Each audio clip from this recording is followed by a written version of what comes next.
नाम के एक गांव में रामू नाम का एक गरीब किसान अपनी पत्नी शांति और बेटी इमली के साथ रहता था। रामू बहुत ही मेहनत करके अपने परिवार का गुजारा कर लेता और अपनी बेटी इमली की पढ़ाई का जिम्मा भी उठा लेता। सब कुछ ठीक ही चल रहा था, तो अचानक एक दिन भारी वर्षा के कारण रामू की पूरी फसल खराब हो गई। ये देखकर शांति बहुत ही चिंतित हो जाती है और अपने पति रामू से कहती है, देखो ना क्या हो गया, हमारी पूरी फसल पानी में बर्बाद हो गई।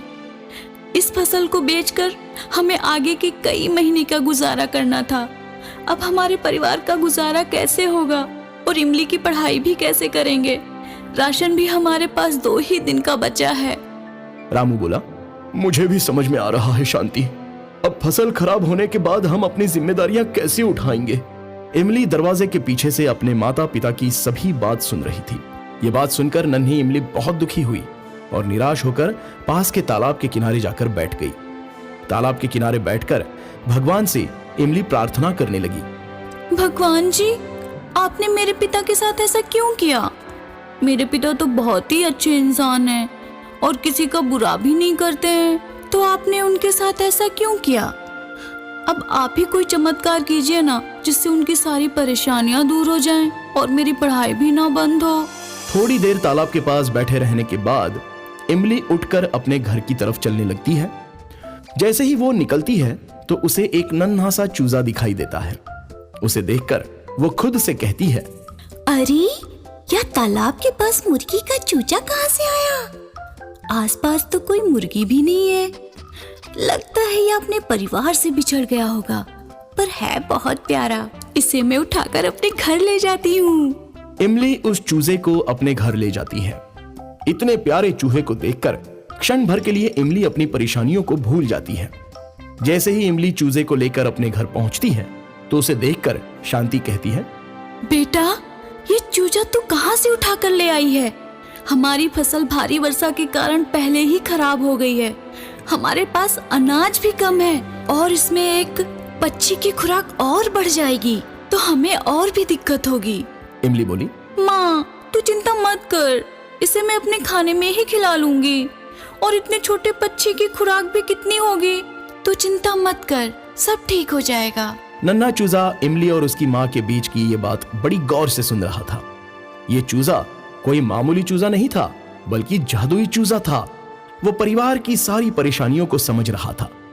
इमली चूजे का बहुत ही अच्छे तरीके से ध्यान रख रही थी। अगले दिन घर का अनाज खत्म होने ही वाला था, तो चिंतित होकर रामू शांति से कहता है, शांति, हमारे पास सिर्फ आज रात को खाने भर का ही अनाज है। कल के लिए जरा भी अनाज नहीं बचा है। पता नहीं कल हम खुद और इमली बिटिया को क्या खिलाएंगे।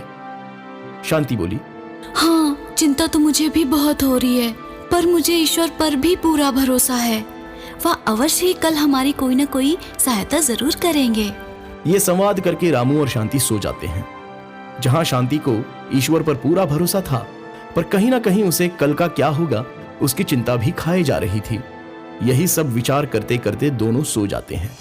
सुबह जब शांति उठती है और रसोई में जाती है तो आश्चर्य से चिल्लाकर रामू को बुलाती है। शांति कहती है, अजी सुनिए, यहाँ आइए, देखिए यहाँ क्या हो गया है। रामू भागकर रसोई घर में जाता है। क्या हुआ, मुझे अचानक से क्यों बुलाया? ये कहते कहते रामू रसोई घर में ढेर सारा अनाज, फल और सब्जियां देखकर दंग रह जाता है। ये सब यहाँ कहां से आ गया? हम तो घर का दरवाजा बंद करके सोए थे। लगता है ऊपर वाले ने कोई चमत्कार किया है। हाँ हाँ, यह कोई चमत्कार से कम नहीं है। मेरे तो अभी तक समझ में नहीं आ रहा कि यह सब हुआ कैसे। इतने में इमली रसोई में आती है और ये दृश्य देखकर कहती है, माँ, मुझे लगता है ईश्वर ने मेरी प्रार्थना सुन ली। कल मैंने ईश्वर से प्रार्थना की थी कि हमारी परेशानियों को खत्म कर दे। लगता है ईश्वर ने हमारी सुन ली। वैसे भी तू कहती है ना, ईश्वर बच्चों की बातें सुनते हैं। ऐसे ही धीरे धीरे नन्हा चूजा इमली और उसके परिवार की सारी जरूरतों को पूरा करने लगा। एक दिन जब वो चोंच मारकर अनाज भर रहा था तो इमली के मित्र छाया ने उसे ऐसा करते हुए देख लिया। फिर छाया ने सोचा, क्यों ना मैं इस चूजे को चुरा लूं और अमीर बन जाऊं। यह चूजा जादुई लग रहा है, यह तो अवश्य ही मुझे धनी बना देगा। मौका मिलते ही छाया चूजे को चुरा लेती है और अपने घर ले जाती है। घर ले जाकर वो चूजे से कहती है, सुनो चूजे, मैंने तुझे ना जादू से इमली के घर में उसके बर्तन में अनाज भरते हुए देखा है। अब तू मुझे भी जादू से हीरे जवाहरात लाकर दे दे, वरना मैं तेरा खाना पानी बंद करवा दूंगी। जब तक तू मुझे हीरे जवाहरात नहीं देता तब तक मैं तुझे ना ही कुछ खाने दूंगी और ना ही कुछ पीने को।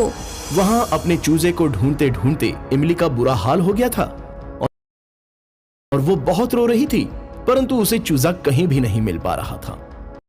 वो दिन ढल जाता है और छाया जाकर देखती है